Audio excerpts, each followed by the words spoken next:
Oi galera, tudo bom? Como é que vocês estão? Estão estudando bastante, né? Creio eu, né?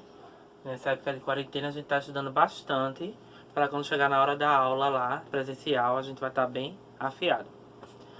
Hoje a gente vai falar um pouco sobre quintismo brasileiro. O que foi o quintismo brasileiro? Ele foi uma literatura de informação, foi uma literatura dos jesuítas. Então, vamos comigo, a gente vai desvendar um pouco sobre esse assunto, que é um assunto bem curto, mas que foi muito importante para a literatura brasileira.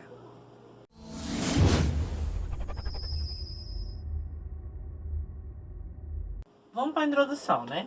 É um período literário que reúne relatos de viagem com características informativas e descritivas. É muito simples. Ele vai descrever o local e informar, tá? Vamos para o contexto histórico.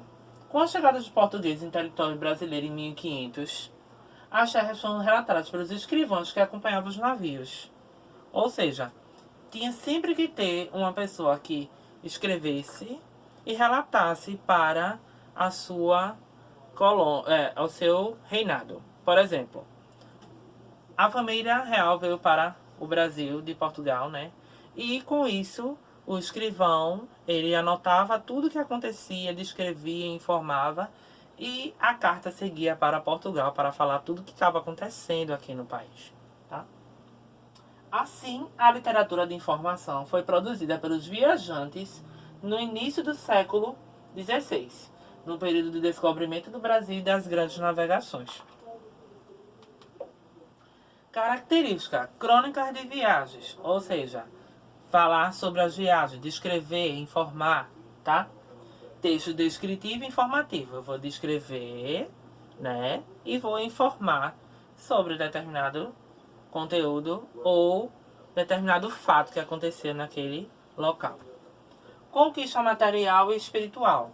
As conquistas que eles tiveram aqui, né, que foi o pau-brasil, né, a própria colonização, né, dos índios, né, o espiritual que eles catequizaram as pessoas, no caso os índios, né, as pessoas que estavam, né, habitando o Brasil naquele momento. Uma linguagem simples, uma linguagem muito tranquila, que não precisava de tanto rebruscamento, de é, tanta norma culta, né? Para se comunicar bem com as pessoas e utilização de adjetivos, tá? É uma coisa muito fácil e simples. Pero Vaz de Caminha, ele foi o principal, né?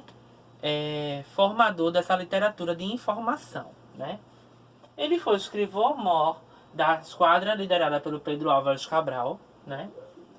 Pero Vaz de Caminha foi escritor e vereador português e registrou suas primeiras impressões acerca das terras brasileiras a partir da Carta de Achamento do Brasil, que foi datada em 1º de maio de 1500.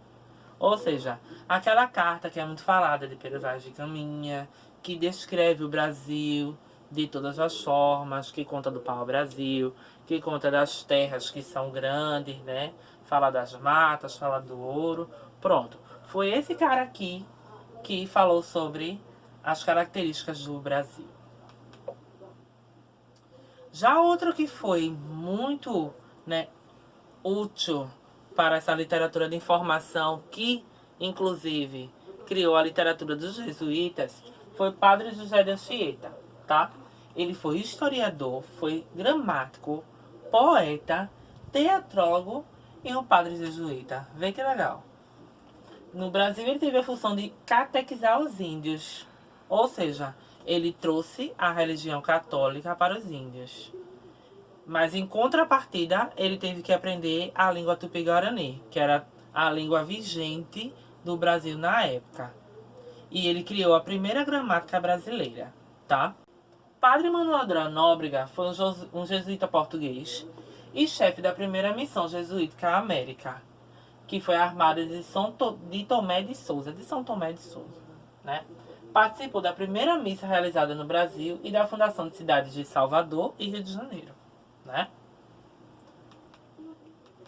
Esse aqui foi o Padre Manuel da Nóbrega. Aqui vocês podem ver como era representado o Brasil antigamente, né? Aqui são a fauna e a flora, né? O índio, né? O outro índio aqui observando os sermões, né? Porque geralmente os padres dão sermões. Ou seja, eles utilizavam o evangelho, né? As passagens bíblicas para passar um pouco da religião católica para os índios. O Pero de Magalhães, né? Ele falou muito sobre a fauna e a flora brasileira, né?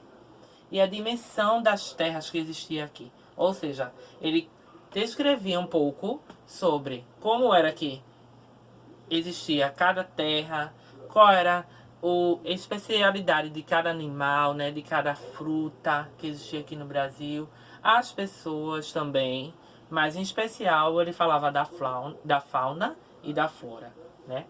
Então, vê como foi fácil, né? Foi bem simples. Então, aqui, a partir desse slide até o último slide, vão ter umas 4 a 5 perguntas para vocês responderem, vê? Então, como foi bem simples, é só marcar X, tá? Vocês pegam e quando forem responder, é só botar a resposta correta nos seus cadernos, ok? Qualquer dúvida, a gente tá aqui para esclarecer. Vai estar no grupo do WhatsApp e eu posso também falar no privado qualquer dúvida que vocês tiverem, tá bom? Um beijo para vocês, bons estudos e qualquer dúvida a gente tá aqui para desvendar esses assuntos.